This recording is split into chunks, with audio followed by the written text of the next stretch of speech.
Welcome, And that's everyone. why diarrhea isn't always bad, Fonz. It's sometimes good for you. Shut up! Yeah.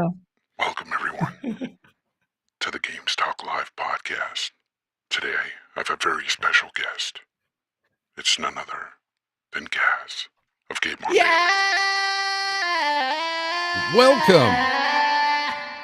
As you Time to heard, annoy everyone. no, we were not talking about diarrhea before the show, but thank you very much for possibly getting me demonetized right away. No, I'm just kidding. No, it's great to be here, guys. Demonetized by diarrhea. Oh, What? dude, you know what you will get demonetized for, and it's happened to me quite many times. Putting gameplay up with violence, any type of violence. Okay. I've been demonetized. Like, I was going to show Callisto gameplay, but stuff like that gets me demonetized. I don't know. They always hit me with it. I don't know why. That's weird. Even trailers, there's just the lame stuff they show in trailers will demonetize you. Yeah, trailers I know of. That happens all the time because you play. No, trailers a with lot. the violence, because that's what YouTube will specifically say. Violent. Oh shoot. Yep. It's Well, very you can't weird. show Callisto Protocol gameplay today. Again, it's I don't get it. It's like some people get affected and some don't. And I don't have my chat window up. Let me get that up because I feel naked without it. Do you ever feel like that?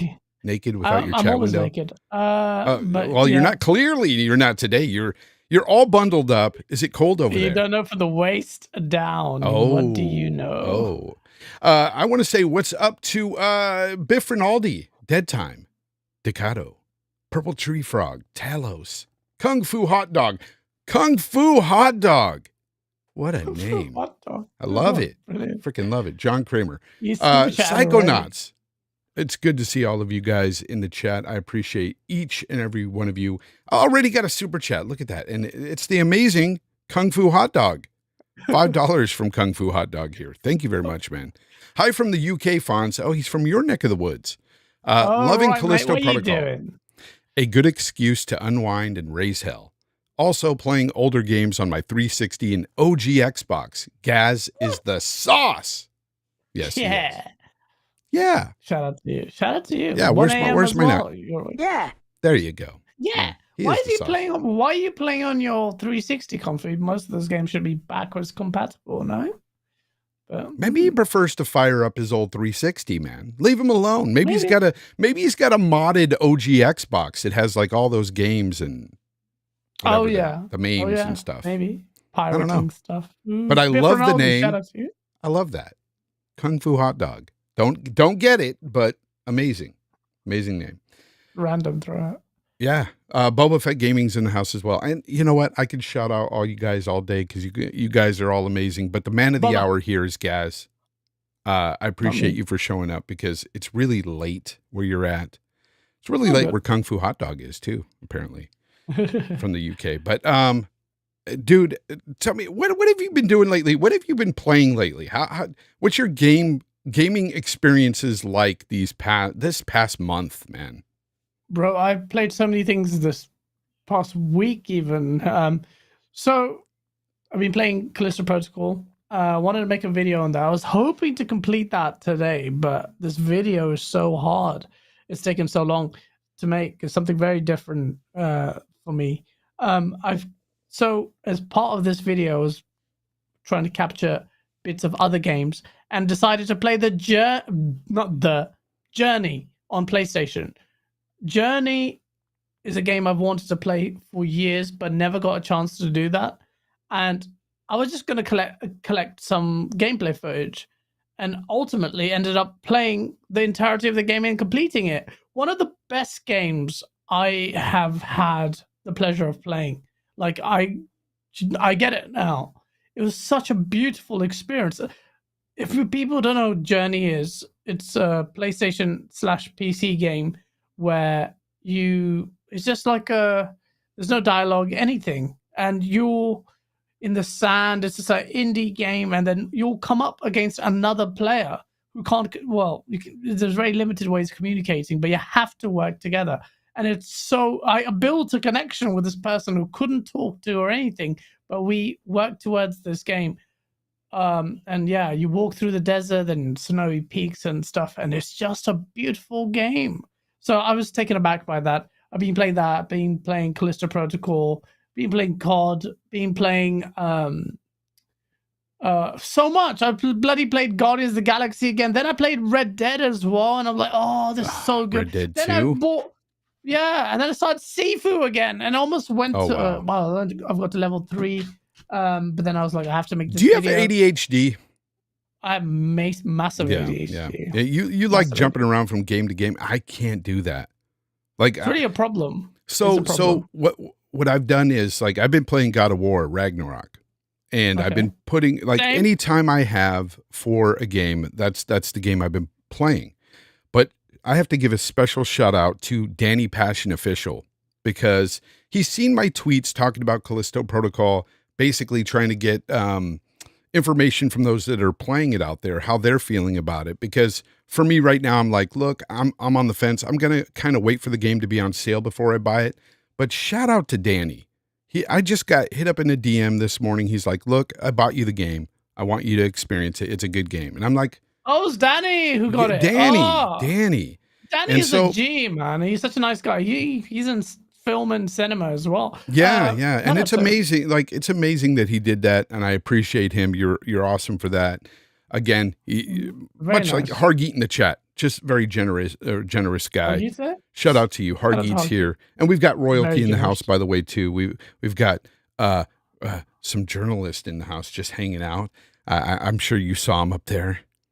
No, what, Jason Schreier? No. The other guy. Miles Dampier in the house. Miles Dampier. Yeah, he was in the muted me? I can't see him. Did he mute you? No, he better not have. He probably did. You. But he said hello to everybody. Yeah. You know, I think occasionally he just stalks and doesn't say anything. He might lurk, but rarely does he ever give me a comment in my chat. So shout out to him. Anyways, so I was able to start Callisto Protocol and get a little feel for it. And I'm in the beginning, very early stages. And we can talk about that now. Let's just get into Callisto Protocol, because that's one of the topics I wanted to talk about. So far, the way I'm feeling about it is I've got all the patches and everything, I guess, that came out for Xbox. So I don't know how the performance mode, which is the mode I'm in, I don't know if it played badly before. I heard that there was some frame dips that's not there on the PlayStation 5, apparently. It wasn't that bad. I played it day one. There were dips. It wasn't that bad. But I'm enjoying it so far. It reminds me very much of Dead Space so far. The thing I gathered from what a lot of people are saying, and maybe you can help me out with this because you're a little further into the game, is I've heard some people have talked about the controls being not so good, especially with the dodge mechanic. There's people out there that don't like the dodge mechanic connected to the analog stick. So it's the same stick you move with. It's not so much a problem. So I guess that's what a lot of people have had a contention with, that it's assigned to the left analog stick, which is in charge of movement. That's not the problem. The game has a fundamental problem in its combat design, in that if you're fighting multiple foes, the game's combat system isn't geared for that. It's very slow. You have a very limited field of view. You cannot see enemies behind you. You can't steer them as well. That seems like it's been a problem. Let's pause right there. That seems like it's been a problem for quite some time with recent games that have come out. Even God of War. I have, God of War and Evil getting West, hit in the back constantly, and you constantly have Mimir telling you, watch your back, brother, and you've got to quickly turn around or else you're hit. Or sometimes you're hit and then he says something. It's like, okay, if that annoyed you, brace yourself for utter frustration. This one. At least Mimir, I don't think, you know what?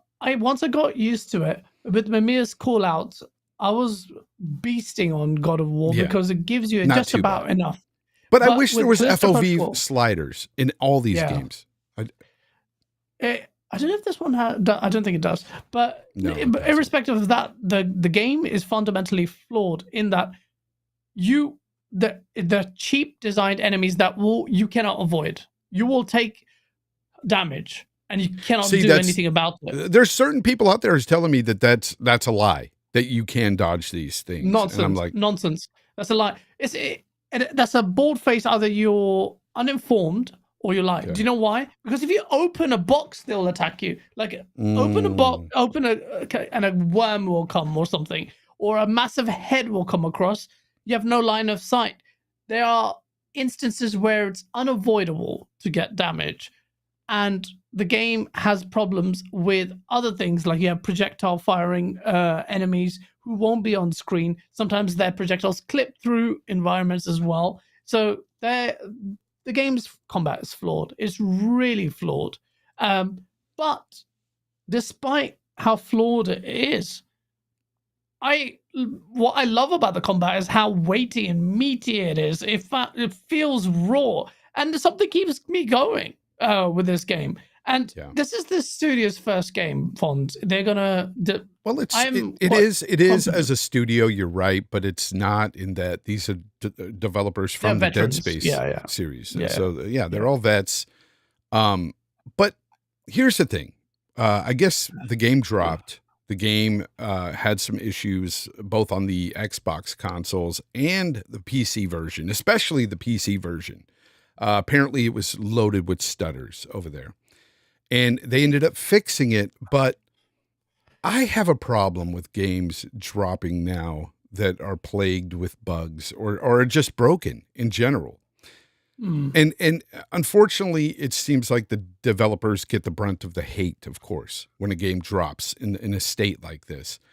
But we both know we all know that it's the publisher's push for these games to hit deadlines. And I know that the developers have deadlines as well.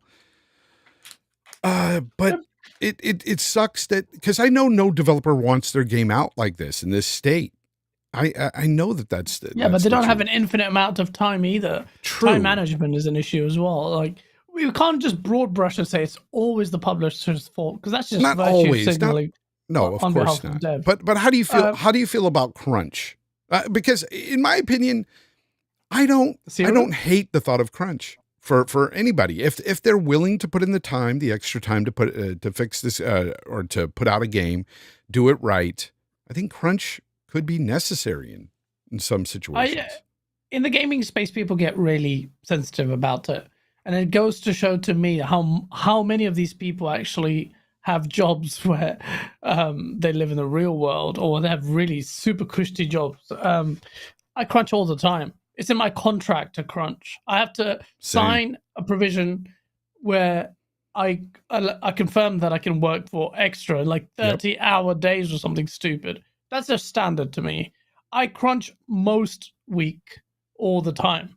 Even when I was on holiday in Thailand, I was working. It was on annual leave, still doing transactions outside the club or here in the beach. I was still working. But if it's someone in the game industry, they'd probably cry about it. Thing is, crunch in gaming industry has had some really, really bad, sustained, long periods of crunch. Like Rockstar have shared, well, not they haven't shared, but ex-staff have shared some harrowing stories where members of the family couldn't even see each other. This is pre-COVID, and it was really bad. We heard about a lot of developers that said stuff like that in the past. I think that will change, Fonz. I think with COVID now, hopefully, at the back of our minds, and people getting back to work, and in London, everyone's getting back to work. No one wears masks. Loads of people in the office. We're now mandated to be in the office 3 times a week. So I think that will definitely help. I don't have much sympathy for the crunch excuse, because I think developers, publishers, all should be held accountable. Otherwise, we're going to be perpetually making excuses on behalf of all these developers who ship broken games for record prices, or say $70 prices. I mean, how are you going to justify that? At some point, you have to take a stand. No one makes that stand for me. I had a client the other day complain that I was on annual leave for a day, even though I did my work, reported to her that day, and within 15 minutes of the other side's solicitor emailing me, I fired back with an inquiry. No other solicitor would do it that fast. I did all of it, updated her. She emailed me, goes, well, I'm surprised to send you an email and find out an out of office reply for a day. I got so vexed, but I can't be vexed at my clients. But I still worked out next day during my annual leave. I did all the work, so I had to chase the solicitor, come back and do that and say, I'm sorry, I apologize, even though it's not even my fault. But here you have in the gaming industry, routine mistakes. It's almost endemic of almost every game. Evil West, I made my review there. That game was, I'm not saying the game was fundamentally broken, but everyone had problems getting stuck. There were game-breaking bugs multiple times. I recorded it in my video and I showed it. I had other people from BG share it as well. Everyone had these issues.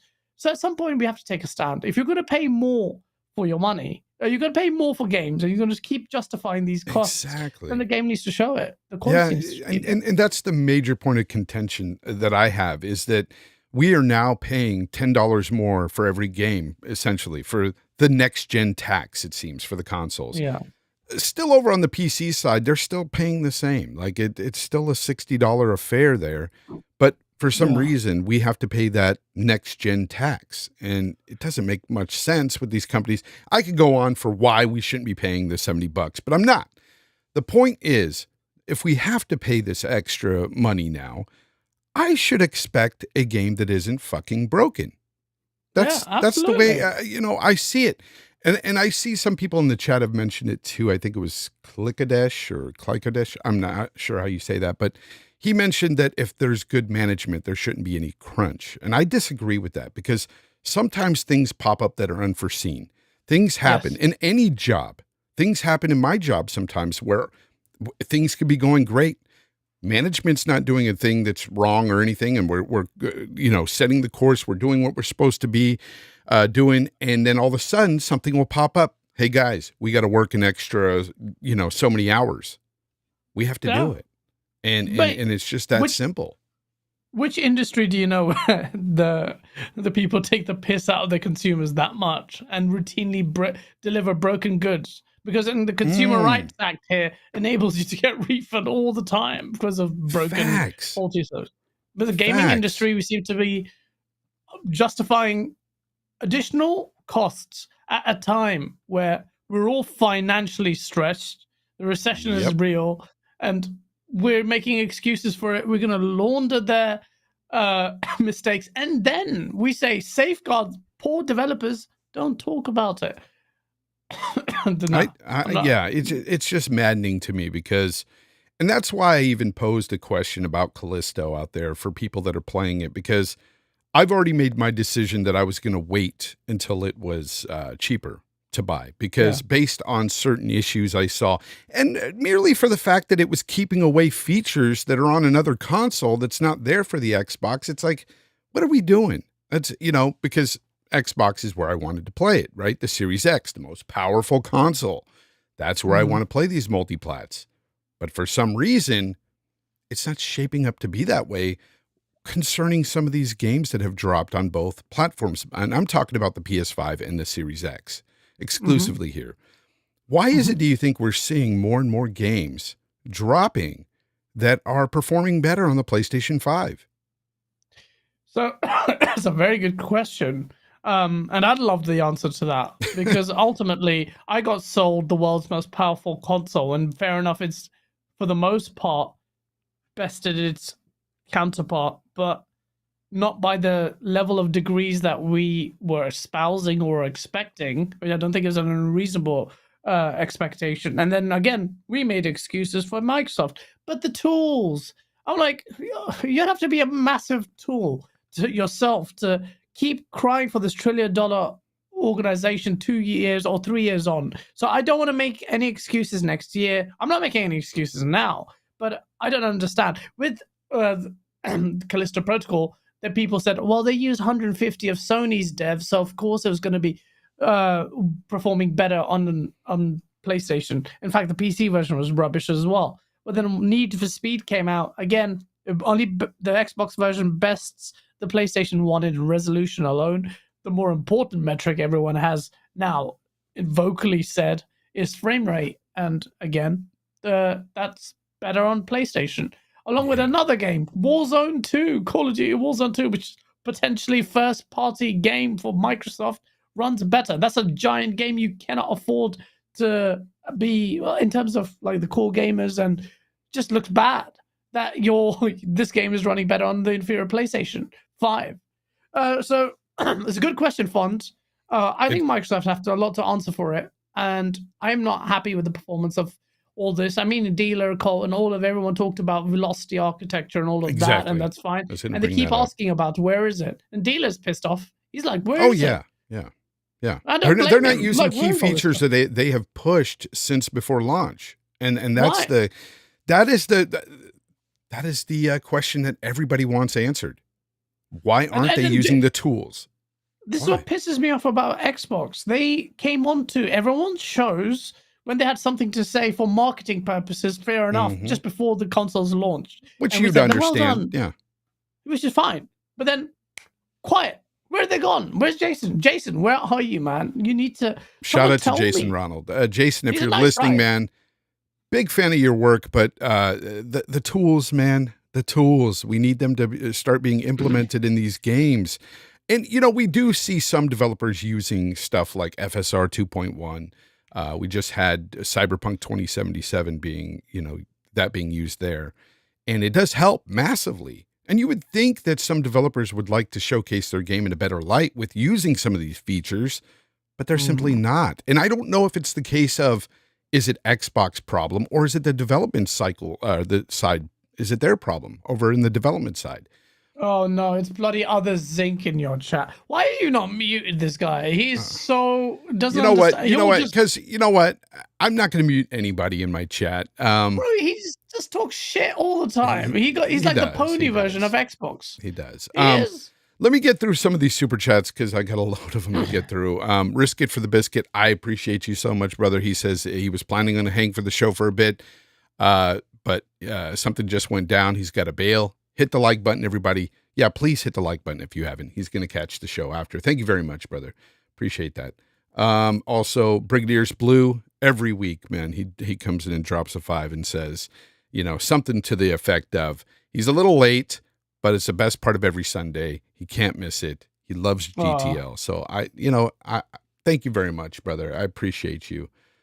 Every week, man, I can always count on Brigadier's Blue to come in and just, he drops a super chat every week. And you don't need to do that, people. You can ask me questions and I'll look in the chat. The Magna Ainge Mom, $5 super chat. He says, Fonz is the man. Great to see Gaz. See? Look at that. Thank you, man. Appreciate it.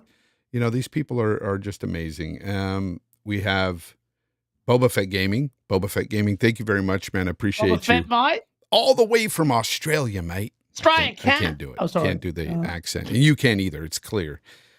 Just wanting to shout out to the 2 amazing content creators. Who are they? Hargeet and Danny Passion Official, maybe? Maybe those 2 guys, because it's clearly not us. No, I take that back. Gaz is one of the best content creators on this platform. What him and his team does over at Game On Daily with Asa, Safe, and the rest of the crew, they make some of the funniest content, some of the most creative content I've personally witnessed on the platform. Period. Thank you, man. I love it. Appreciate it. Danny Passion Official, my man, I shouted you out earlier for getting me that code. I appreciate you, brother. You're an awesome dude. With the $5 super chat, he says, so exciting today. I completed buying all my PC parts. I can't wait to build it.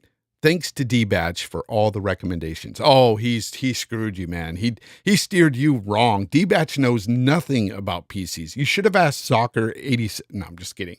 You asked the right guy. D-Batch is a good dude. I'm sure he steered you right. Hargeet Chani with the $5 super chat. Thank you, brother. He says, I think you're confusing overtime with crunch. Crunch is a mandatory doubling shifts for extended periods of time. Is that what it is? No, is it a mandatory doubling? I thought it was just mandatory overtime, essentially. Well, it's not necessarily doubling. I don't think that's the strict definition of crunch. I think it's a sustained period of time. So he's right. He's half right in that we shouldn't be quick to call any overtime crunch. But this is what I'm talking about, Argy. The culture has been to describe any overtime as crunch in the gaming space. And anywhere other industry, we appreciate and understand that crunch for overtime to comprise of crunch, and it has to be sustained period of long bouts of overtime. But in the gaming industry, like Jason Schreier will cry for you if you work 3 hours extra. 3 hours extra. He had to work through his lunch. You know how many times I fucking did that, Jason? You know how many fucking times? Yeah. Oh, anyways, Hargeet Chani, thank you. Another $5 super chat. Appreciate you, brother. He says, Gaz is now fully committed to the eliminating sleep in his life. Damn, man. You're going to hurt yourself at these late nights, bro. Hey, at Fonz Gaming. Yeah, you know, I asked Gaz to do it the other day, and I was like, I'm sorry to do this to you, but my time has changed. And he said yes, but then he noticed like a couple days later, fuck, it's later. And I was like, yeah, that's why I asked. It doesn't matter because I've got tomorrow off. Yeah, but okay. I'm not going to sleep because I was awake till 4 working on this video. I'll be awake till 4 working on this video again. It took me 12 hours to work on 2 minutes of this video, Fonz. 2 minutes. 12 hours. Really? It's a very different video. I'm trying to do something very different. Oh, wow. And is I don't this think a short like or it. is this is it a short? Don't insult me. Hey, many people do shorts. I don't know if you're one of them now. 12 hours to do a short. No, it's a documentaries type. I thought you said it only took you a few minutes to do something. No, it took me 12 hours to do 2 minutes of I'm this sorry. video. I heard it completely wrong as I was reading through the chat. I'm an idiot, people. It's my old brain. Well, I can't wait to see it because again, you are I'm just going to say you're a brilliant person. The content that you make sometimes, it just exudes brilliance, man. I really like some of the stuff, the ideas you come up with are just brilliant. And oh man, I appreciate that a lot. I really do. This will be hot and cold. If you like it, I can't wait till what you.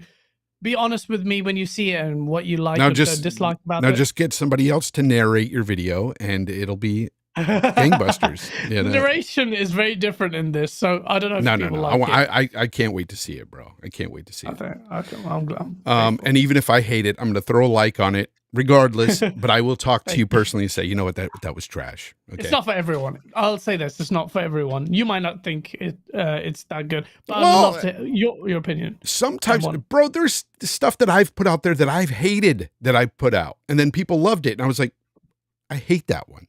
But the stuff that I love that I've done, people didn't really respond to it. They're just like, whatever. It's weird. You never know. I'm just driven by this one. I'm really creatively energized to do something different, and this is going to be different. Let's see. Sorry, I'm not Game On Daily. That's Game On Daily YouTube channel, just in case you're living under a rock. This is Gaz from Game On Daily. Check out their podcast every weekend. Saturdays, go live. And you're on podcast directories too, so you're on apps and all that stuff too, right? Streaming apps. I am on Apple Podcast, Spotify, all that stuff. Oh yeah, go listen to them there. I always watch all my podcasts on YouTube. Got another $5 super chat from Hargeet Chani. He says, "This isn't tools; it's PlayStation. I know Gaz won't believe me, but it's self-evident. The games marketed by PlayStation don't use the Series X as well as they could. But it is the tools as well, though. He's right about one thing. I won't believe him." Okay, but we know, Hargeet, that the tools are there and they're not being utilized. We know that much, and that's a problem. And that's what we're simply saying here. Maybe it's not the case here with Callisto, with it not performing as good as PlayStation, or the fact that it doesn't have ray tracing like the PlayStation 5 version does. That is clearly because they've helped them out with 150 developers, and they kind of, said, you scratch our back, we'll scratch yours. And they gave them ray tracing first. I'm sure it's coming, but for the Xbox, but don't know when. I don't know. I'm sure it's coming. Dreadpool, thank you very much for the $5 super chat. He says, I routinely work 60 to 70 hours because I take pride in my work. And that's a week. He says, we have other employees that complain and barely work 40. Where's the work ethic? With a lot of young people, I've noticed that a lot of young people and some of my coworkers listen to my show and they might take offense to this, but some of you motherfuckers are lazy. Okay. Some of you young people have this work ethic like I've never seen before. It's like this self-entitlement. Like, you know, if their break isn't like to the second, you know, I get my 15 minutes here, or, you know, and yeah, man. oh my God. It's the new gen, man. They've been coddled so badly. And then it's and like, now, I don't do anything outside of what I'm supposed to do. You know, they do their job to the letter, but outside of that, they're not doing anything extra. And it's like, come on. It's just and now weird. the working from home bit has really spoiled people. So we're finding that at work as well. Like any juniors or paralegals that I interview, you see so many lazy, absolutely entitled. You can see it from their tone and the questions that they ask. Well, so how long is the break? Or do we have to come in X number of days? Other places are doing this. Yep. Go somewhere else. Don't ask me. You use your brain. Why would you say that in a job interview? People, it's just younger generation. But you're right. It is. Dread. It is. Right. I'm seeing You're more and more of it. Ashtray Gaming, another Australian buddy of mine. Thank you very much, brother. He says, wrong, Gaz. It's not the console. It's the devs. No, we're not saying it's the console. We're saying the tools aren't being used. Whether or not it's the developers just not using it or Xbox not having it user-friendly. I don't know what it is. It's got to be there to be used because it's the Xbox's fault. It's Xbox's fault. How they built these new tools. They talked about the new environment and dev environment. They need to be going out aggressively to bridge the gap for this problem because PlayStation is using tools everyone's acquainted with. We've had Remedy confirm this. So Xbox, go out, get these people out. Like with Starfield, Todd Howard said that he works closely with the Xbox team and their team of engineers to make sure they get the best out of this hardware. Now, if that comes out, and that's going to lead us to what me and you both agree on, Starfield will probably have a choppy performance at launch, then there's no excuse there. And who's it to blame? The console? The devs? Well, I have an interesting theory on that, and we're going to talk about that when we get to Starfield, because we're definitely going to talk about that Todd Howard interview. Hargeet Chani, $5 super chat. He says, oh, sorry. We already read that one. He says it's PlayStation. RDX Son of Fett. Thank you very much, brother. Very generous of you with the $27.99 super chat. He says Xbox is loading hundreds per Xbox. Sony has Xbox is loading hundreds per Xbox. Losing. Sorry. Losing. Sony has been making a profit for 6 months before the console increased. What one has the better value? ? LOL. Well, I will say to that, whilst I agree with you, RDX, the only thing you need to account for is there is a fluctuation in prices. PlayStation announced their profit really early on, around April last year, or maybe this year, but the prices have changed dramatically. The Ukraine war has caused a lot of disruption everywhere. So I don't think the prices are static. I don't think the profit margins are the same. I am, again, educated guess here, or I hope it's educated. But yeah, it's I don't know. But you're right, generally, Xbox still haven't raised their price of the consoles yet, but they have hinted that something is going to go up. So either Game Pass's sub price is going to go up, games will be $70, or the console will go up. I think the only two things that are acceptable are the $70 price, which is not really acceptable, but whatever, and the Game Pass going up because every sub goes up in price. And the only reason why the $70 game price is acceptable at this point is because everybody's pretty much accepted it. And the industry, it's become the standard. So, it is. Unfortunately. So it still doesn't make it that right if Xbox could take a stand. But yeah, it is what it is. But if they raise the price of their console, that's a fat L. It is. It's such a massive L. I'll be pissed. And I've got a Series X. So because I've never seen that happen in years after a console launch. I've never seen consoles go up. They always go down. Granted, it's unprecedented times and war and scarcity of materials and all of that. But PlayStation does make a profit off this console, whereas Xbox, as RDX says, apparently Phil Spencer's figures are correct, almost $100 per console. That's a lot.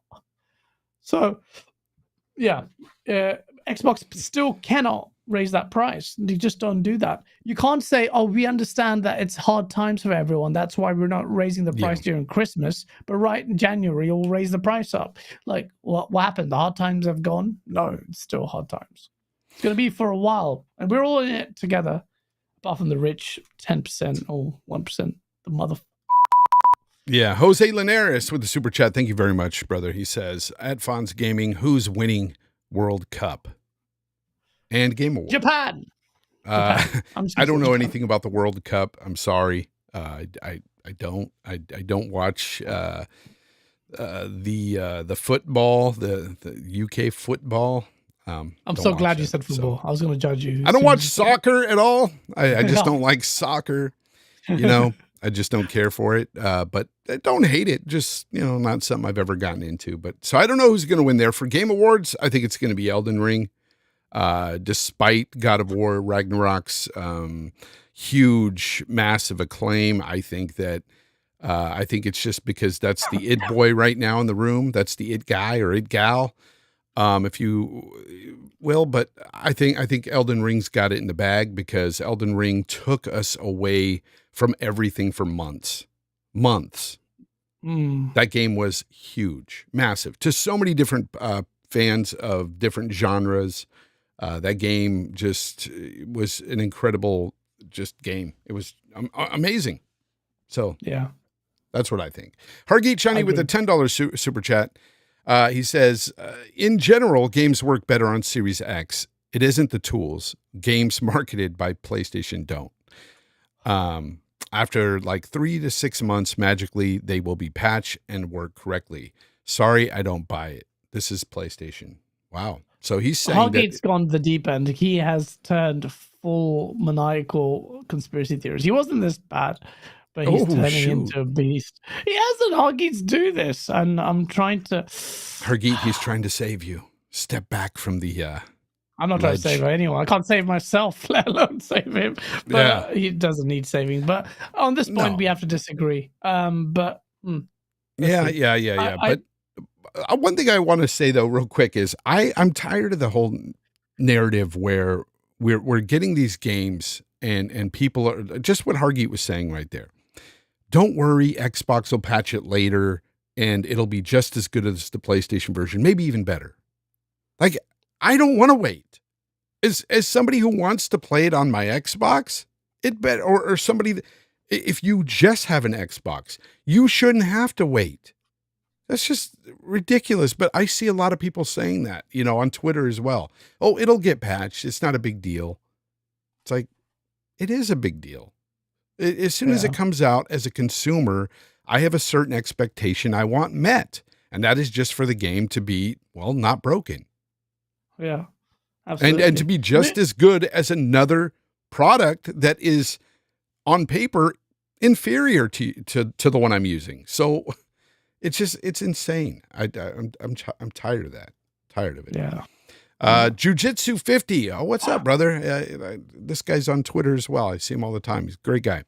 He says, these developers and studios making multi-plat games, not adding features on one platform like ray tracing from the beginning will be losing my business. There you go. You see? And you know what? And that's very fair of you.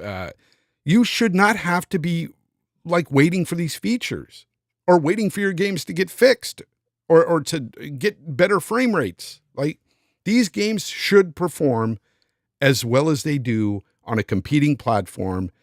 If it's, you know, similar specs or whatnot, you shouldn't have these issues. It's ridiculous. Just a quick bit of advice to ace out in chat. You're wasting your time with Others Inc. This is a person that leave paragraph after paragraph of multiple comments just defending Xbox with absolute, like, he's known for this.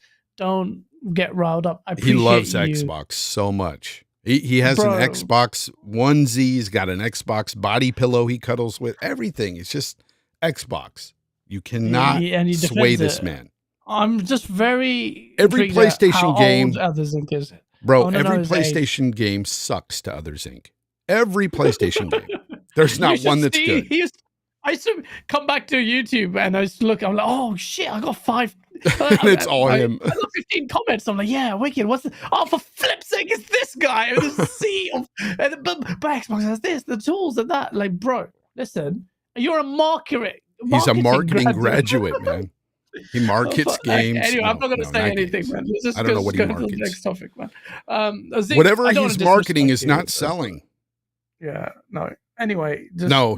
Others think I'm just playing with you, but seriously, man, just, I don't know.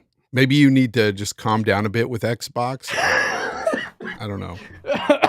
Xbox will not improve because of people like Others Inc. Yeah, we need to be critical of any company if there's issues going on. And right now we see the performance gaps happening, and they're not major by any means, but at the same time they're there, and they shouldn't be, especially when you have your platform being the most powerful console in the world. It should not be performing worse than the other consoles. It shouldn't be. Zinc, just on a level. Think about this. I like Xbox. I want Xbox to beat PlayStation this time, right? Tell me your mindset. If what serves to help Xbox? The mindless shilling and massive paragraphs of defending mediocre, whatever. You think they're doing well, that's fine. Or being critical of them and asking for them to do better. Because they have expressly acknowledged, and the facts are there, that the entirety of the last generation, it was the sentiment of gamers and Xbox fans who were pissed off at Xbox that actually steered Phil and company the right way. It's always been like that. Don't ask me why. You'd think $1 trillion company would have its wits about it, but then they wouldn't release an Xbox One the way it did and how it did. Could you imagine? Just ask. Yeah. Could you imagine buying a brand new car? Cars have a lot of computers and stuff in them. Buying a brand new car, and for some reason, the dash cluster, it doesn't work. Any of the freaking digital meters or whatever, nothing worked. But they told you, in a month you'll get the patch and it'll work. You're not going to settle for that. Subscribe to, and these conspiracy theories about Hoggy, they're just terrible. But why is it the same here? Why is it not the same here? Why is gaming an area where people will defend their favorite plastic to no end, and they will not complain about things that are serious in this realm? I think it's just a different type of mentality. It's just constant victim complex and just blaming when it should be on an Xbox. And then you get guys like Christopher that says, who cares? It's just a few frames less. Like, I care. I care. Okay. I want the game to be running as good as it can. Christopher's right. Ultimately, at the end of the day, practically speaking, if this is a console warring point, and that's fine, but ultimately, look, we still want the console was advertised as the most powerful console, and it didn't deliver. It hasn't delivered. It has delivered for the most part in some bits. It's focusing on res over frames for some reason, or need for speed. Should we not ask for them to prioritize frames over resolution? Why they're not doing that? Let's get that sorted out. Others think, just shut up, man. Your basic sentiments are rubbish. Go on. Hargeet Shiny, he says, then be critical of PlayStation putting in these damn clauses. I agree. You know what? I guarantee that the ray tracing thing is in the clause. I think they put that in there. It's a feature that was exclusive for a time, and I don't know how long that time's going to be, but it'll be there for Xbox. But it doesn't matter. The fact that they're doing this crap sucks, and Xbox guys should complain about it. They shouldn't just say, oh, well, it's just ray tracing, or, oh, well, we'll get it soon. Like, I hate that narrative. Like, oh, mate. I want everything these games have to offer. To blame for Halo Infinite running. Where's the ray tracing for Halo Infinite? Should we blame PlayStation for that? You tell me, Hoggy. Who's to blame on PlayStation? Oh, yeah. You can't even, not the tools. What? Split screen. Where is stupid? Yeah. Oh, it's come back now. Oh, it came back again. Oh no, not split screen. Sorry. Not split screen. No, they canceled that. I blame PlayStation for that. Dorian Gray with the super chat. Thank you very much, brother. He says, well, no one has explained how PlayStation 5 outperformed a 4090. I suppose NVIDIA was responsible for holding them to task. First of all, sorry, that's a good point. Sorry, I was reading Hoggy's super chat. Yeah. But that's a good point. Ultimately, take away Callisto Protocol, with the reason why I was mentioning Need for Speed and Warzone 2. Callisto Protocol doesn't perform the way it should on all the platforms, especially PC. So just bear that in mind. The developers obviously had a marketing deal, and then they prioritized that. I'll give you the $10 super check. Goes, okay, Gaz, as a lawyer, what should Microsoft do as a counter to counter the legal arrangements between Sony and the developer? Don't just toss it aside as conspiracy. Be serious. What should they do? How about this, Hargeet? Explicitly reference the clause whereby Microsoft has said that they are purposely in contracts doing this. They haven't. They've made broad brush attempts at this is, well, Sony said that they cited one of the reasons as he's talking about the technical parity clause. Doesn't even work. I've explained to you. You've been on the show. I've told you explicitly the reading of it, and then you've completely dodged that. And you said no. You still think that's a technical parity clause. Do you not think that would come out in this litigation where both of them are throwing masses of hot eggs at each other? Everything. There's no hold bar that they're purposely holding back our technology, and none of Microsoft just forgot to mention this in this massive, almost litigious case. So I'm sorry, substantiate your point. Otherwise, I just don't think that has value. Because you could just say, oh no, they have marketing agreements and done. Well, you're not using your common sense. I'm sorry, I completely disagree with you on that. Just expect Microsoft to do better. If Halo can't do it, and Microsoft's first party can't do it, then what do you want to say? It's the flagship title. It doesn't have ray tracing. Why doesn't it have ray tracing? Just can you tell me? You were defending Halo yesterday on the show. Why does it not have ray tracing? Has Microsoft even announced? Has 343 even said anything about ray tracing? In the beginning, they said it was coming. Where is it? Where is it? Where's ray tracing? Where's the statement about it? Where's I Bonnie? just want to hear your thing. Oh. Where is it? Anyway, let's go ahead and move topics here, okay? And we're going to move away from this. Hargeet, you and you know what? I want to hear you guys battle this out in a party chat or something. That'll be It's done. It's a circular argument. He just says his interpretation. But I would like. I definitely would like to be involved in that as well in a party chat because that sounds very interesting. We'll do it. But let's talk about Todd Howard. Let's talk about Todd Howard. He was. Other thing says God of War Ragnarok doesn't have ray tracing. Okay. Did it promise to have ray tracing? What's the point that we were making? He said, what's the point? Expressly said God of War doesn't Hargeet have Chani with the $2 super chat says, is ray tracing more important than 120 FPS? That super chat right there arrests my case. This is exactly what I'm pointing at. The goalpost has moved now. Now is it more than 100? We're talking about two. Okay, so this is the way I look at it. And I'm not trying to take any sides, Gaz, Hargeet, but the way I look at it is you have two competing platforms. You have the PlayStation 5 and you have the Series X. Both have the same game. One game has a feature, another game doesn't. Why? And it's not because of PlayStation, and it's not because I think, well, I take that back. We know PlayStation is involved in some sort of clause. So yes, that's probably why it's not there right now.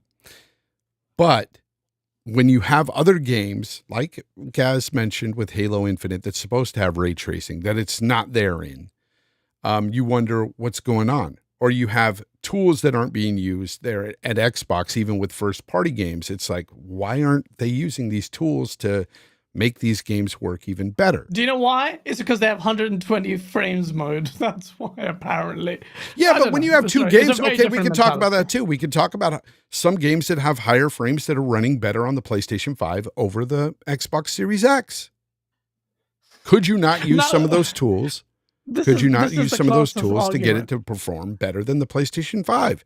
Yes, you can. Read Other Things question. He says, he goes, why is it why is it Gran Turismo 7 better than Forza Motorsport 7 from 2020?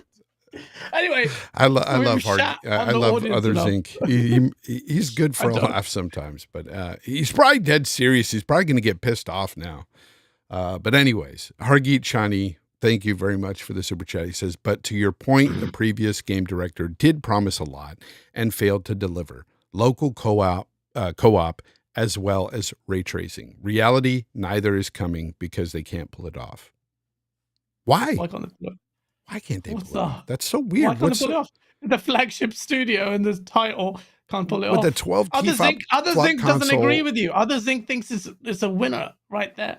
I don't know. But I want to talk about Todd Howard and Starfield. I'm over talking about this. Todd Howard was recently on the Lex Friedman podcast, a podcast I do not normally listen to because I just don't like the way Lex Friedman interviews people. I think he's very dull. That's just me. But this was a pretty good interview in that I liked hearing all the stuff that Todd had to say about his games. And I have some clips here of, the show I'd like to play, and we could discuss what they're talking about here and everything. But there's two things I came away from this, though, after listening to this podcast. And one was that Lex doesn't really know what he's talking about when it comes to Bethesda games, even though he constantly said Skyrim over 100 times or whatever in the interview. Yeah. But it was obvious by the way he was talking and his like shock of Starfield being exclusive to Xbox and everything, that he didn't really know what was going on at Bethesda. But anyways, it's probably one of those situations where he's pretending to be a fan of somebody he's talking to. I know he games on PC, and he's probably played Skyrim, but I don't think he's a huge Bethesda fan like he claims. But anyways, the other thing I got from this interview is that every time you hear Todd talk about Starfield, it's obvious that he exudes passion about the game. It's obvious that he's very passionate here. And I like that because I think he's standing behind this game 100%. But there's something within this interview that I keyed in on that we're going to get to at the very end. And we're going to talk about that because I think it plays a pretty massive role in the whole delay thing and stuff, but we'll get to that. Let's go ahead and start this off here. Take like a faction in the world. What is their role in the world? As opposed to just their role is for the player to join it, go through a bunch of quests and become the head of the faction.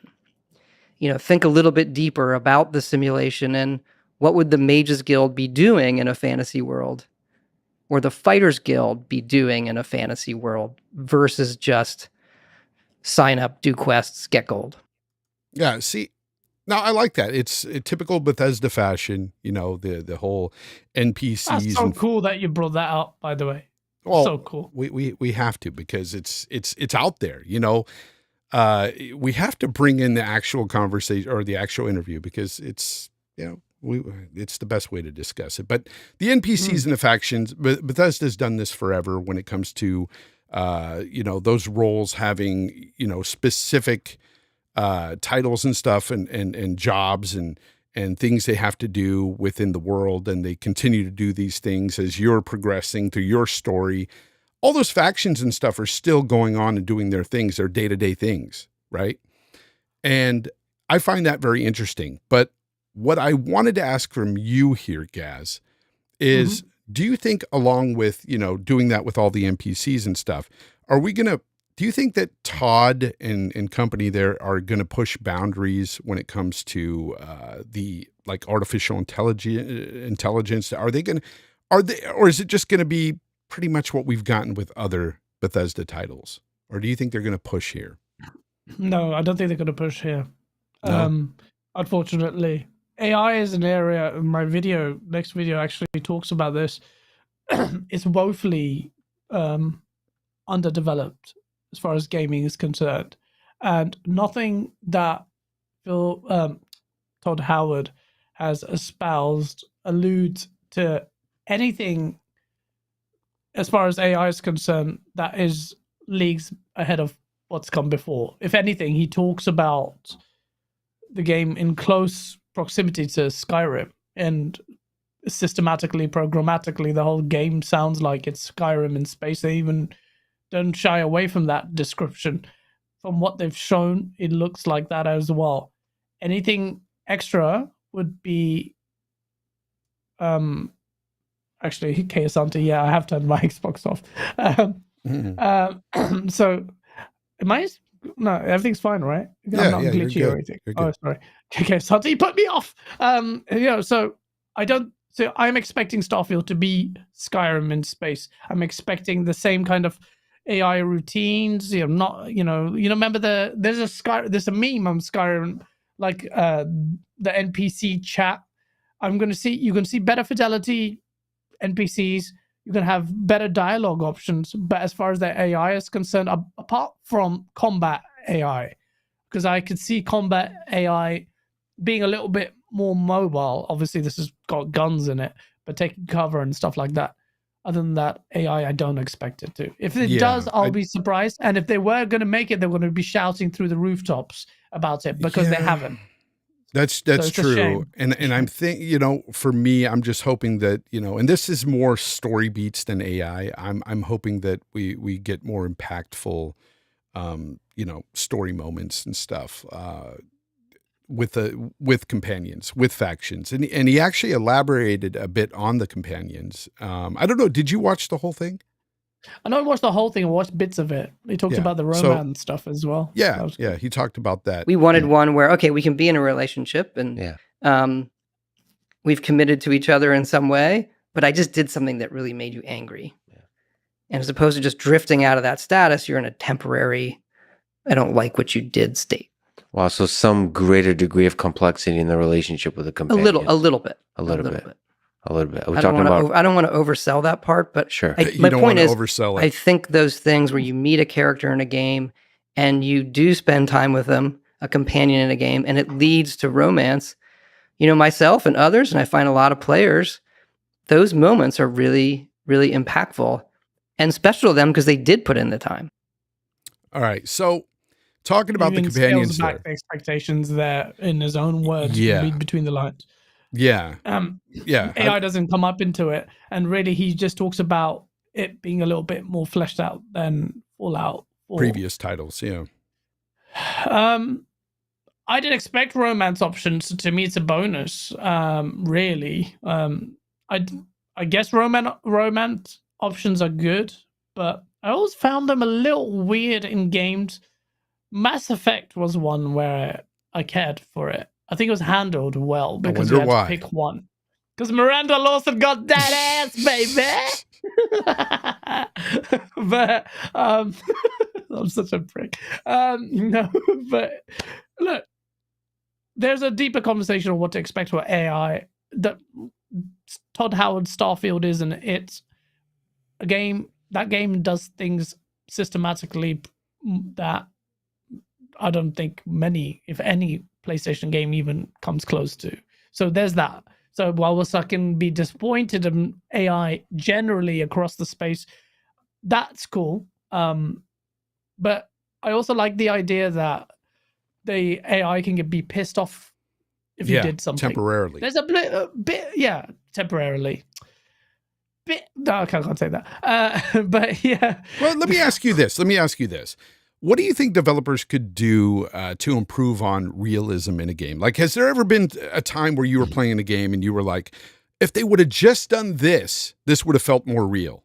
Oh, so many times. Like when you play a Rockstar game, they really go above and beyond. I played Red Dead Redemption 2 today, and I was just shocked. Yes, it's slow, doughy, but the attention to detail is there. Even if you haven't got the technological, set piece to cater for AI that's that developed, you could do attention for detail there. Have some more systems in place so that, they deliver more lines, or they will react at least to some of your actions.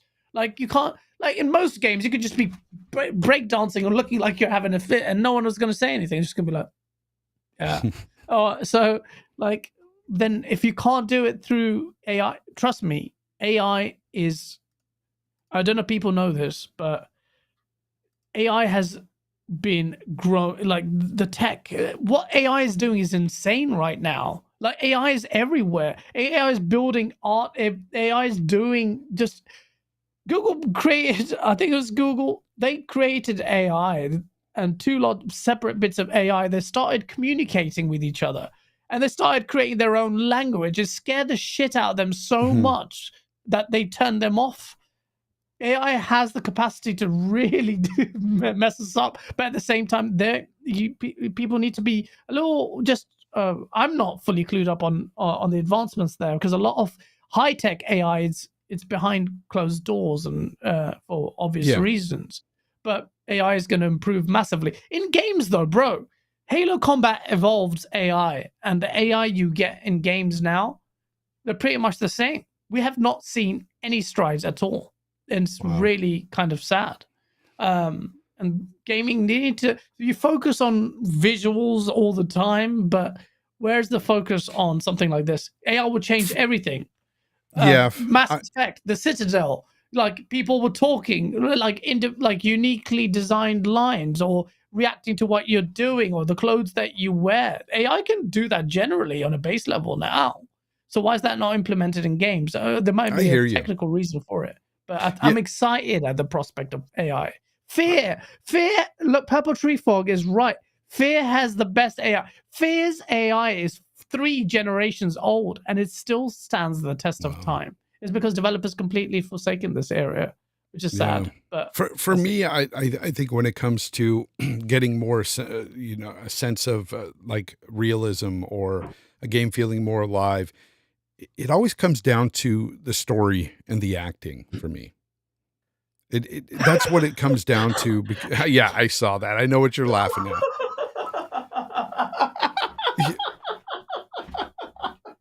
Yeah, Gaz. I'm sorry, man. I'm trying not to laugh, man. But... No. Let's pretend you didn't read that.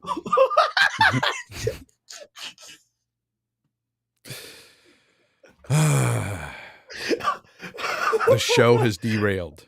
But I love it. No, but what I was gonna say is just that for me it comes down to the story and the acting, and we're getting better at that. We're getting way better voice acting and way better stories involved in these games. In most games anyway.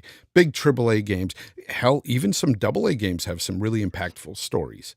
So I'm loving that aspect of it, but I do want to see the AI actually improve within the games themselves.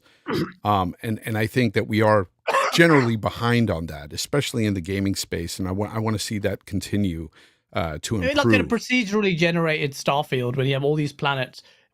Dynamic AI could actually make a massive difference. So I'm excited. It's the hardest thing to do in this space, I'm sure. But I would love to have this conversation with developers about AI specifically. How can you do that? Because I play the best games, like best looking Ghost of Tsushima. Still, the AI is absolute dog shit. It's rubbish. It's like, but hostages. I've got the hostages. They're bumping into the enemies. The enemies they hit them, and then they carry on moving. I'm like, bruh. Or even The Last of Us, the Part 1 remake. Naughty Dog assured us that the AI would be good, and Ellie's still bumping into the crotches of enemies, and they're just like, don't do anything. It's just it breaks my immersion so bad. It does. It really does. Yeah, no, it does, and hopefully that stuff does improve.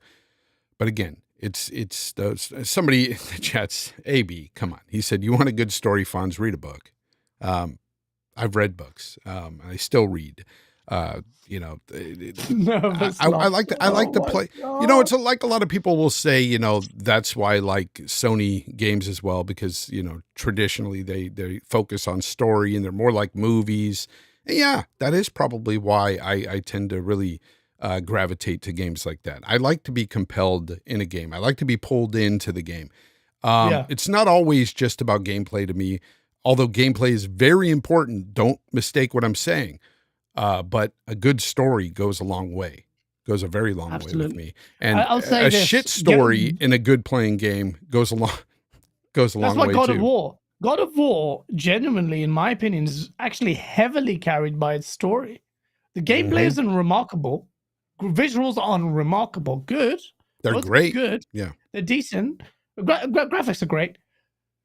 But the gameplay isn't massively like, oh, I want to play this. Annoys me more than I enjoy. No, I enjoy it, but it's okay.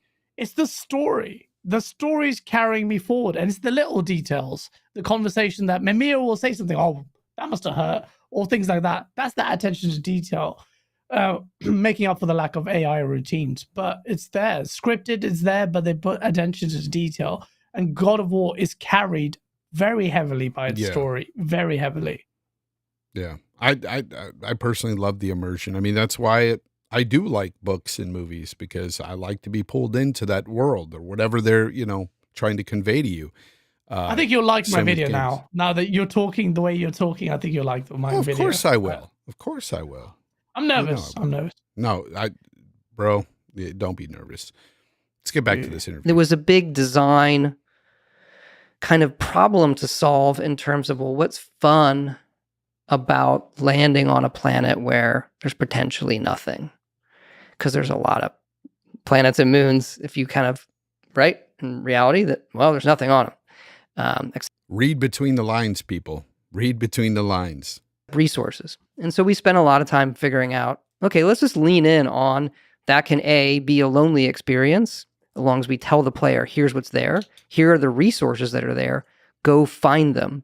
But I equate it to that moment we said about listening to the wind go and watching the sunset. And I do think there's a certain beauty to landing on a strange planet, being somewhat the only person there, building an outpost.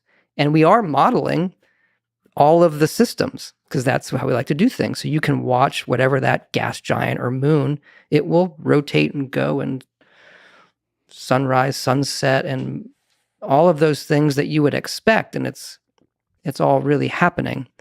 And most people probably won't notice or appreciate all of that, but I think it gives them the ability to say, I want to go do that and see that on that place, as long as we tell them, hey, the quest leads over here. Here's where the handcrafted content is that you would expect. And then here's more of the open procedural planet experience. Gaz, what do you take from that? That they've gone above and beyond there, because part of me was thinking, hold on, is this you doing a Sean Murray and is really going out of the way to explain what, over exaggerate what there was there? But no, really, then he goes on to detail. That is an excellent way. So my takeaway from that is this. Yes, you have procedurally generated worlds. Yes, there's just going to be obviously handcrafted planets, and then you'll have ones where you farm resources. Basically, nothing as droll as Mass Effect, where you fire the probes and get iridium out of a planet. that was or having to drive over mountains and and a badly driving Mako. But with this, it's perfect. And for me, I love that. The whole interstellar vibes is it's so clever. Right there. Yeah. That's Interstellar. Exactly what I was going to bring up. Yeah. Perfectly said. Yeah, go ahead. Elaborate, man.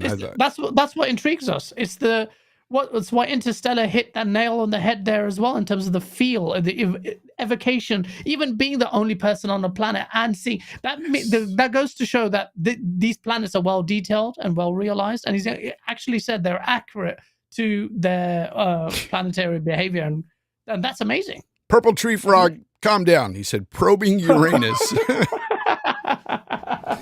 Oh, man. Yes. Yeah. And I want to see that. That's the kind of thing, actually, I like more than even the created content sometimes. This is why I implore you to play Red Dead 2 and really get into it. Because people out there will talk so much trash about a game like this. But again, the AI is pretty damn good in Red Dead 2. The world, the open world is phenomenal. And there was times in Red Dead 2, and I do this in other games as well. Sometimes I put the controller down and I sit in a spot and I watch the world go by, because there's some amazing things. I do that in some games, and some people may say it's boring or whatnot. For me, it's part of the immersion. If I can get immersed into a world so much where I lay the controller down and just watch what's going on the screen and listen to what's going on, I love it.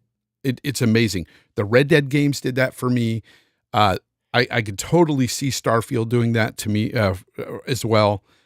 This is going to be an incredible journey. Hopefully, This is what I'm hoping for, because how he described it there is exactly what I wanted to do if I go to a lonely planet and I'm just there for resources. If I could just sit there and watch the world do its thing, you know, and there's things to look at, you know, stars, whatever. That's what I want to do. Even like he talks about later about other No Man's Sky, even other planets. Other spaceships entering the atmosphere. The spectacle of that is still amazing on a alien planet. And you're right. You hit the nail on the head there. I put a Red Dead clip in my video, and I was shocked, Fonz, at the attention for detail, bro. And insane. I played it because I was editing this on my timeline, and I noticed, I'm like, what?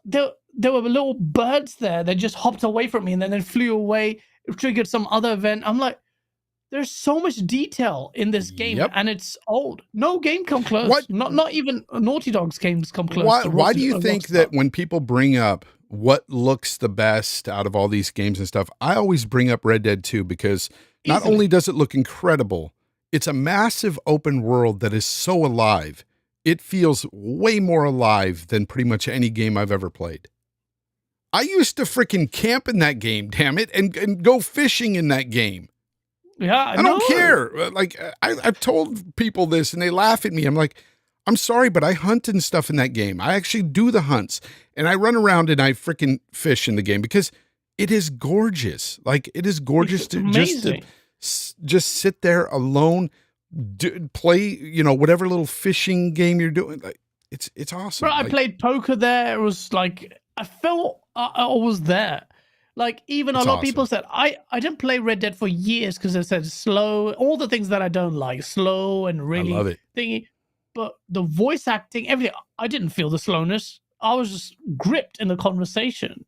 Now it's just time. Being a full-time lawyer and content creator and then playing games is a problem. And I need to make time to play Red Dead because when I played it, I was like, oh my God, I want to play this now. But the perpetual guilt of not making a video, and people don't understand this. Many people who don't content create. The perpetual guilt of not making a video takes up 90% of my mind share every day. Yeah, I want to play Red Dead and I can bad. understand the people that just want to play a fast-paced game and they just want to go through it and just shoot stuff and everything. I love that too. Don't get me wrong. But if it's a story-based game and there's something extra in there to where you can just set down the controller and just watch the world go by, that is just an extra element that I appreciate so much of the developer, because they didn't have to go that hard in that game. They didn't have to do all that, but they did. And that's Rockstar. And they're known for crunching. Yeah, but look at the quality. If that's the type of quality I get as a consumer, I'll pay that money. You know, I'll pay that money. Does the end justify the means? You'll have to ask the employees there. But ultimately, no one comes close to Rockstar. And I admire them and hold them in high reverence, because how many studios do what Rockstar do? I can go blindfolded and buy GTA 6 or whatever. Yep. I'll buy that because I know the quality is there. Heck, the leaked stuff that we saw earlier this year already looked good. So a lot of people judge that the graphics are bad. Like, do you know how good that looks for an early bit of footage? Like, that is the kind, and I talk about, this is my video. Literally, we're discussing my video. I can't wait to see it, because that's, and it's amazing. Like, and this is the kind of drive. This is the standard. If we're paying all this money, and I get it, it's not everyone can be a rock star, but I think the standards should be upped. Like, the gamers should demand that. That was the last gen game, and we're still talking about it like it's leagues ahead of everything else. In a lot of ways, it is. You know, the one area that it doesn't shine in is the controls. It's a bit sluggish, but it's typical GTA Red Dead controls. I get that, and they need to update for sure, but it's still a fantastic game nonetheless. Now I'm going to play here. Todd expands on the environment here real quick. We do get into environmental things on the planets, you know, in your spacesuit. Obviously, there are a lot of different spacesuits and buffs for the gases or the toxicity or the temperature on various planets. This is where I'm kind of We've worried. done it in the I'm kind of worried about this. So only I missed because that bit initially. What does that mean? Okay, so basically when you're on a planet, there might be some poisonous gases on there. So you might need to have a space suit to combat those gases, something that, repels that. Or you may have to watch your oxygen level. Who knows? Like if you've played No Man's Sky, they have the same sort of stuff going on there. Except with No Man's Sky, what I did not like is I had to micromanage way too often with all that stuff. And I don't want it to be consuming my gameplay, micromanaging. That's what I don't want. I do want an element of, danger. We need to watch out for these poisonous gases and stuff. But I hope they do it in a way where kind of like what they did with rads in Fallout. Oh, yeah. That's not bad. That's a good analogy there. Oh, that's how probably I'm hoping they will approach. Yeah. Hopefully it's not like Hello Games. Yeah. I'm confident they will, because if you listen to him talk about what they did with the fueling station, and you had that kind of management side, and that broke the gameplay flow. So I don't think they would go further and had additional micromanagement on the planet itself. That's that invasive, like No Man's Sky. No Man's Sky took the piss with that. You have to start, you're getting this poisoning, you have to mine these ores or sodium or whatever. Yeah, continuously micromanaging. That's what it was. Kayasante said he loved it in No Man's Sky, but I didn't like that. I didn't like that aspect. It was too much. But I like the aspect where you land on a planet or like Rio, we've got 15 minutes of oxygen. That's a defined time. Like, all right, I need to make sure I manage my oxygen better, or then I can design a game. You don't have it like, oh, oxygen's gone. Here's a calamity, poison gas. Now get some other suit or suits. You have to grind to get a suit to be able to go to another planet. I guess it's okay in limited circumstances, but you keep doing that, it's going to be a cheap way to elongate the experience. So you'll have a precondition you have to meet before you visit other planets. And that's what I hope it is. I hope it's not just this micromanaging, simulator thing. Todd also was asked about the delay of Starfield. This was his response. Asked where we can get it done. We believe we can. And so you're fighting that personal belief that you can get something done. We've reached a point where on Starfield where it was pretty clear to us, even though you want to say you can get it done, that the risk involved with that to the fans, to the game, to the team, to the company, we're part of Xbox now, to everybody, was we should really move it and give it the time it needs. Good call. Yeah. Well done, Todd. Yeah. Okay. So the key bit there is, he added Xbox into that mix about, being fair to Xbox as well and all that. Do you think that Xbox might have had a say in the delay? Because I have a sneaky suspicion that they might have, saw aspects of the game and said, can you tweak this or do this or make this a bit? Actually, I don't know. I don't know about that. I don't know. Either way, this is all guessing here. But I imagine it was coming from Todd. And Xbox were a bit like, oh, God, we were really relying on you and Redfall to deliver. And now you're delaying it, which is what they didn't do with Halo. And look how that turned out. According to some people, it's a phenomenal success. But no, with Starfield, I think Todd and the team didn't think it was ready. Microsoft wanted it to be ready this year, and Todd's done the right thing and delayed the 100%. Game. I'm with you. It's but Xbox's the reason why I say that about the reason why I say that about Xbox as well is because a lot is riding on this game for Xbox. Think about it. This is honestly the first really big title that is coming out under the Bethesda banner for Xbox as an exclusive. And it's got to deliver, man. It has to. This is the one that has to bang. This is Xbox's best chance next year, other than Forza. But races have looked in a diminished view anyway, generally in terms of reception. But in terms of a game hitting the high metas, this is a Starfield. Why? Starfield is Look, I'm reading other Zinks. Why I'm does he telling think you, like it's a we're like liability. being negative about this? We're not at all. Like we're just saying that this has is not what he said about that. He does this, Fonz. This is why. But respectfully, others think I do think it's better for discourse because we don't like to be seen as ignoring anyone. But sometimes there's some people you want to ignore because you have to. It kills the flow. He's killed the flow multiple times. Others think it's not an attack on you. As content creators, we have a certain flow. Your things are a bit obstructive. I have hidden you on my channel because I can't. We're not taking it. Oh, okay. You poorly, which I don't want to do because I have a short fuse sometimes. Yeah.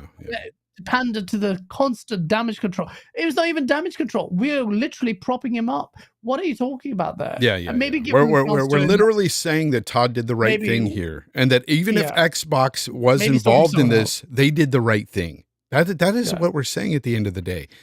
Well a delay is good. Starfield. A delay is a good thing because as a consumer, Yeah. we're going to get a better product in the end. We should anyway because of delays. So nobody's delaying a game because they just want to hold it away from us. And, you know, there's nothing nefarious going on there. They're doing it because it's needed. We're all for it. We're not saying anything negative. So, and I love him for that. Well done, because there's a lot of pressure on for Xbox to deliver. Xbox is adding that pressure, and Todd Howard acknowledges that pressure. Of course, it's there. That's what he wanted to say. This is the brilliance of Others Inc. here. He says, Todd specifically said the Xbox development team said we will make your game fantastic. The Xbox development team has told him that they will make their game fantastic. That's really what you wanted to say. That's really something that was important to say. Yeah, thank you for that. Thank you for that amazing contribution. Okay. What the fuck are we doing? What do we do with this information? Would you want to read a press release as well? Go for it. Just go Google the stuff. Basically, he just wants to go, yay, Xbox. What is he? That was important. Why is it important? Yeah. Oh, we're so far. Yeah, that was important, man. That was real important. Anyways, guys, the game. Look, I have a sneaky suspicion, or not a sneaky suspicion. My suspicion is that this game is going to be fantastic. I personally am biased. I love Bethesda game RPGs. Their single player RPGs are some of the best gaming moments I've had in my gaming history. Love them. Even love Fallout 4. A lot of people don't. I still loved it.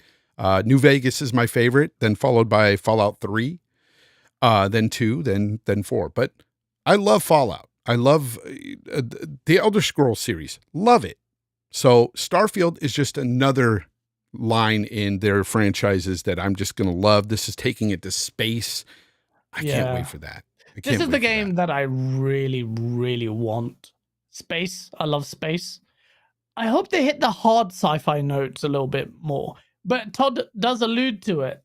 And that hard sci-fi is alien design. What does it mean? Existential questions about our place in the space. Because he talked about that in his earlier vidoc. About make you think about this. Because are you like me when you see some documentaries on space? I feel just uncomfortable. You feel so small. Scale. Yeah, it feels small, so and it's small. like Especially how big... when you see how many systems are actually out there. Yeah, and you're like, you ever see that video where they pull back and they show you all the different galaxies? Yeah. That freaks me out. That freaks me out. I can't do it. I'm like, it's to think that we're the only intelligent life out there is just insane. Like this blue ball isn't the only place that inhabits intelligent life. It's impossible. Well, actually, hold on. There's a scientific. There's a pretty credible scientific theory. I'm not a scientist, but apparently some group of scientists said that the building blocks of life and the specific conditions that gave rise to humans is so rare in terms of probability, the theory of probability and being where we are, that having a species even remotely close to our level of sophistication might actually, in the entire universe, might actually be us alone. I find that hard to believe based on the numbers. Don't believe it. But there's a theory there. I was watching that recently. I'm like, what? Don't say that. Okay, so how does that make sense? I'm not going to go into conspiracy theories and stuff or some crazy things, but I believe in things that a lot of people there. I believe that there are in more intelligent beings out there, and let's just say that. And I think that there's proof of that all around, and I think that we're visited and all that. Let's just say that. Do you believe like a species has plot? Because that's even in scientists, and that's why I love like this whole thought of this game. I loved the thought of No Man's Sky before I played it, but again, it was the micromanaging that pulled me away from that. If it wasn't for all that micromanaging, I would probably love No Man's Sky. Oh man, same. The micromanagement is what pulled me away from No Man's Sky. Yep. Because it just forced me to play it the way it wanted to. And the way it wanted to was micromanage as opposed to being an explorer. And I like being an explorer. Well, the game didn't. Yeah. I could say things on here, but I'm not going to. But yeah, let's not get into all that crazy stuff, as some people would perceive it to be crazy. Anyway, it's not really gaming related, but I will tell you after the show, and I might send you something. I'll find out. Yeah. Let me go ahead and get these super chats. I got a few super chats here that I need to get to. I've got Danny Passion Official. Thank you very much, brother. He says, I just found the game breaking bug in Callisto Protocol on fidelity mode. I changed to performance mode, and that's it. They better fix the game. Wow. Oh, wow. So see, there you go. Game breaking bug right there. And is that PlayStation's fault? No, I'm not going to get into that. I'm not. Hargeet, we're not getting into that. Hargeet, thank you again with the super chat here. Says Starfield likely get mid 80s meta. I don't know. Yeah. I think it's going to get high 80s. Personally, I'm hoping it gets high 80s. I think it'll get high 80s. I think this 88. Game is going to speak more to people that A, are Bethesda RPG fans, and also B, space fans. People that are interested in space and all that. I think those guys will be into it as well. He says, not sure if it'll hit the same way as a PlayStation game. Unfortunately, I don't care. I really don't care if it hits the same way as a PlayStation game. That doesn't concern me at all. PlayStation games are... I know what you're saying, though. You don't think that they're going to be as critically acclaimed as a PlayStation game. But I disagree with that. I don't know. Bethesda games have always been... sitting at 94. They've always been critically acclaimed games. They're big single player games anyway. So there's a weight to the name Bethesda, and Skyrim in space. There's a weight to that. Yeah. If you think that the narrative is weighted towards PlayStation and its template, perhaps yes. If the game hits on all levels, I don't think journalists will be inclined to penalize it. But let's see. Yeah. Proof is in the pudding. Red Wolf, thank you very much for the super chat. He says, Fonz, you're the man, and Gaz has no pants on. No, he doesn't. I didn't see the super chat. Shout out to Red Wolf. Thank you very much, guy. Red Wolf. I appreciate all of you guys. Thank you guys. That's the end of the show. Gaz is going to have to leave. He's got to go to bed. The guy is tired. Is it really? I could do this for another hour. Dang, look at him. But no, I appreciate everybody coming out and this whole discussion. Listen. Why end the show? There's 185 people. Let's talk about your space theory. Okay, we've done the game talk. This is bonus time.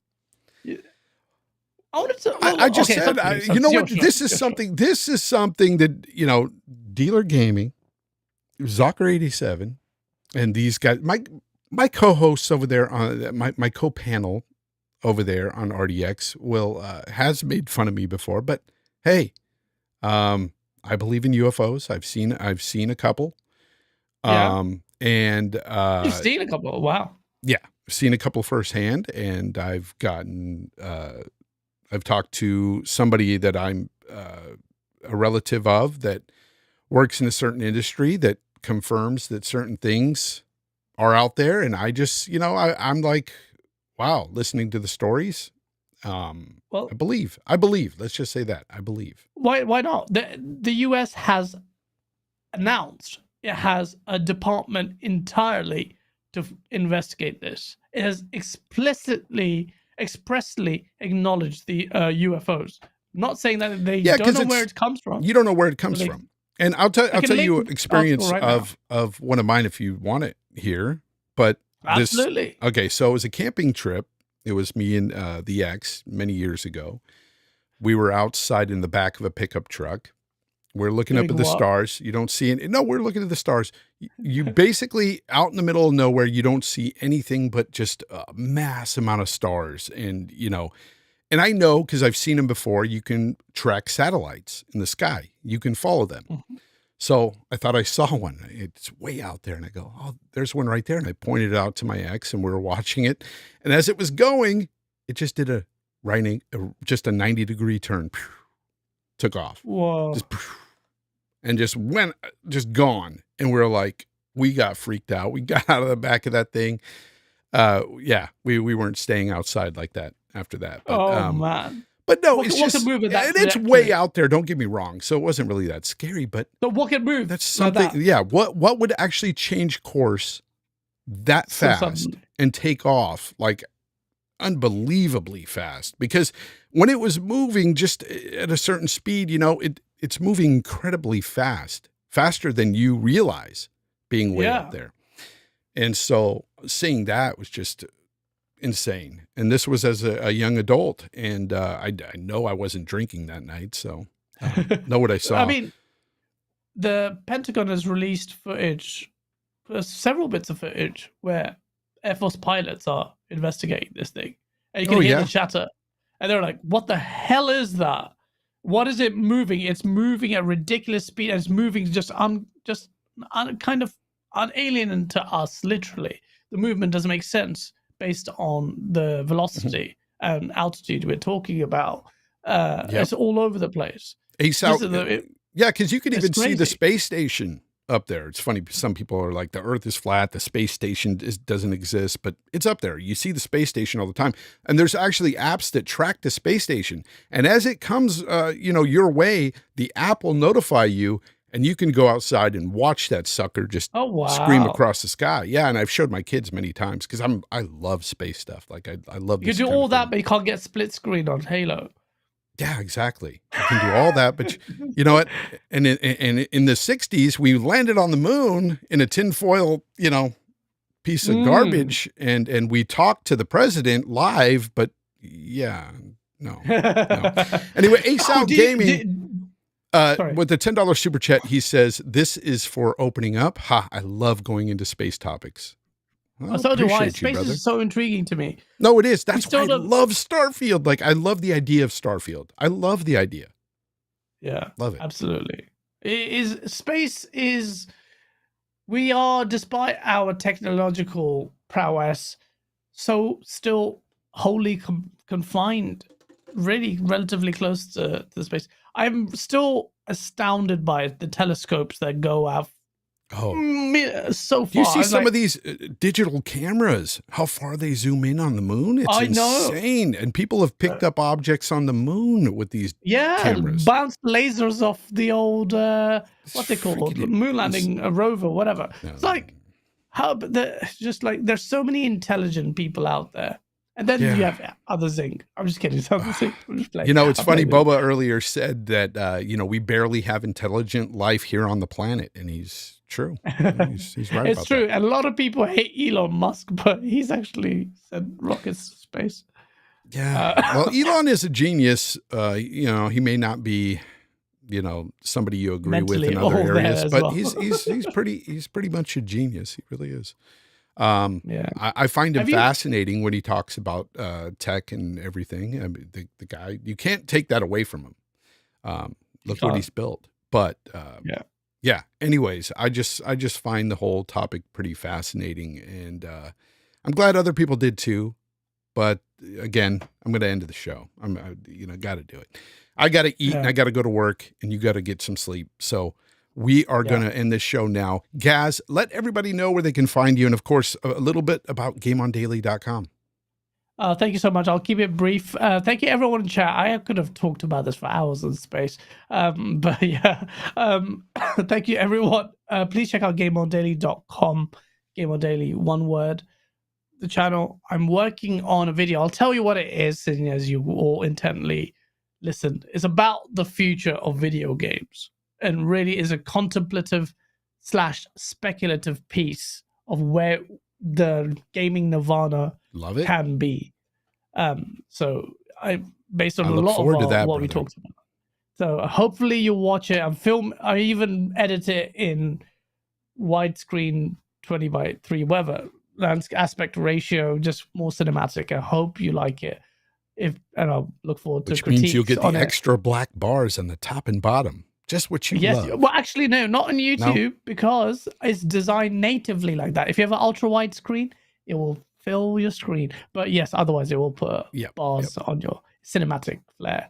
And I want to do more serious stuff, because funny source stuff is not going away, but I want to be a little bit more serious in my other content, non-source. But Gaz is a smart man. Like, even with this sauce stuff and the funny stuff, you may look at it and it's like, oh, that's just toilet humor or whatever.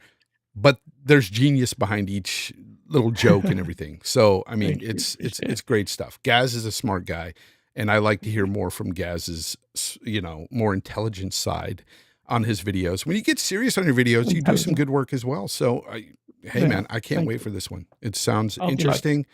And everybody who showed up today, thank you very much. Everybody listening on Apple Podcasts, Spotify, all that stuff, thank you for listening. I'm sorry at the end there, it got a little weird, maybe kind of went outside the realm of gaming, but we were talking about Starfield. We had to talk a little bit about space and, maybe some crazy conspiracy or whatever. But hey, that's my thoughts. Anyways, thank you very much for showing up this week, guys. Smash the like button if you haven't already. And until next time, game on.